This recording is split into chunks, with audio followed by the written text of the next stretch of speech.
Ang ibibida ko ho sa inyo ngayon ay ang tungkol sa aking hanging garden. Bakit ako mayroong hanging garden? Dahil maliit lamang ang aming lupa sa harapan, ay napakarami ko ng tanim. Kaya naisipan ko na yung aming mga nababakante na mga plastic bottles ay tamnan ko rin at isasabit ko doon sa aming bakod.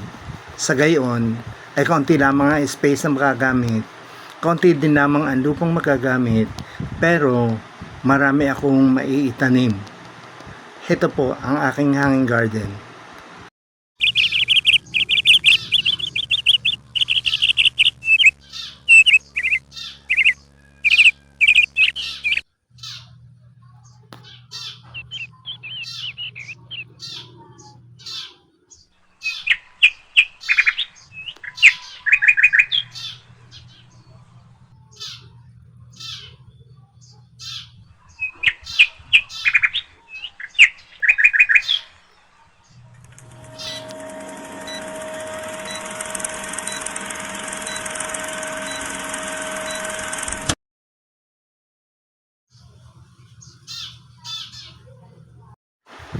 Ang tanim ko ho sa aking hanging garden ay yung sayote na na-feature ko na rin dati, at saka yung ampalenligaw, at ang pinakamarami ho ay sili na iba't ibang klase. Mayroon din ho akong mga tanim na talong dito sa aking hanging garden.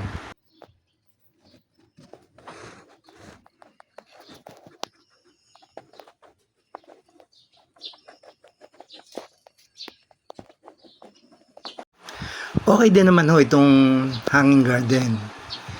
May napapakinabang din dahil pag kami nagtitinola, dito na kami nangunguha ng dahon ng sili. Dito pa rin kami nangunguha ng bunga ng sili na ginagamit namin sa aming mga sinigang, katulad halimbawa ng baboy at saka ng isda. Kaya lang, kailangan baga ay makikipag-agawan ka sa mga ibon, dahil yung parang mga ibon ay napakahilig mangain ng siling labuyo. Kaya pag nakita nila na maraming hinog na siling labuyo, ay talaga namang kagulo sila dito sa aming harapan. Tingnan ninyo, sa karamihan na nagbablog ngayon, aba, ay ang aso ng aming kahanggan ay gusto rin Tanyo, at pati mga ibon ay siyapan. Kagulo dun sa harapan habang ako ay nagbo-voice over. Alam ka ho ninyo ay meron ding problema diyan sa hanging garden. Sabagay kahit naman sa ano ay problema. Dahil diyan ho sa hanging garden, pag napabilis ang inyong dilig, ay talagang tabsakan ang lupa. O kaya ay pag sobrang lakas ng ulan, ay talagang tilamsikan ang lupa. Ay di, kumbaga ho ay nasasayad ang lupa dun sa mga plastic bottles. Kaya pagtigil ng ulan, pagkatapos ng dilig at sumikat ang araw, ay di lanta ang inyong mga tanim. Kaya every month o kahit hindi every month, kahit kung kailan ko makita na kakaunti na ang lupa dun sa mga plastic bottles, ay di nagdadagdag na ako ng lupa. Bumibili ako ng lupa, yung loam soil, dahil hindi naman kamahalan yun, at dinadagdagan ko ang lupa para patuloy na mamumunga ang aking mga tanim.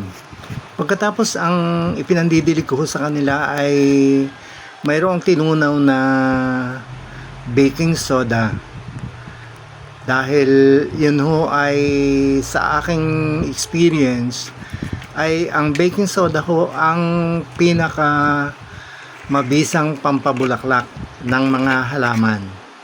Yan, ganyan ko ho dinadagdagan ang lupa sa mga plastic bottles.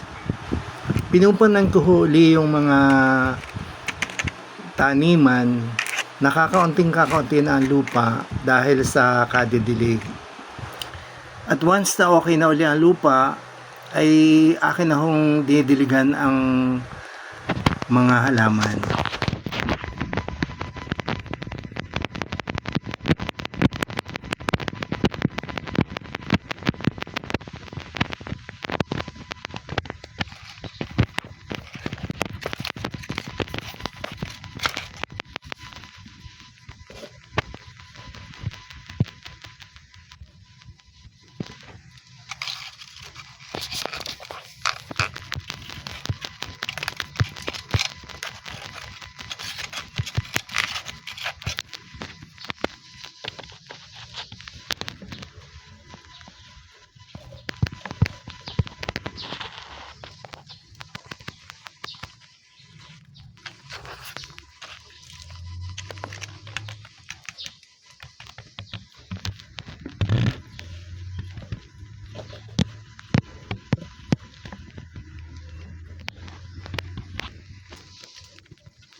O ay paano ho? Di hanggang dito na lamang muna ulit. Sana ho ay patuloy pa rin ninyo akong suportahan. Patuloy pa rin ang inyong pagsishare, ang inyong panonood, ang inyong paglalike. At siyempre, higit sa lahat, ang pinakamalaga ay yung hindi nyo makalimutang mag-subscribe dito sa aking channel. Shout out everyone. Have a wonderful day and God bless.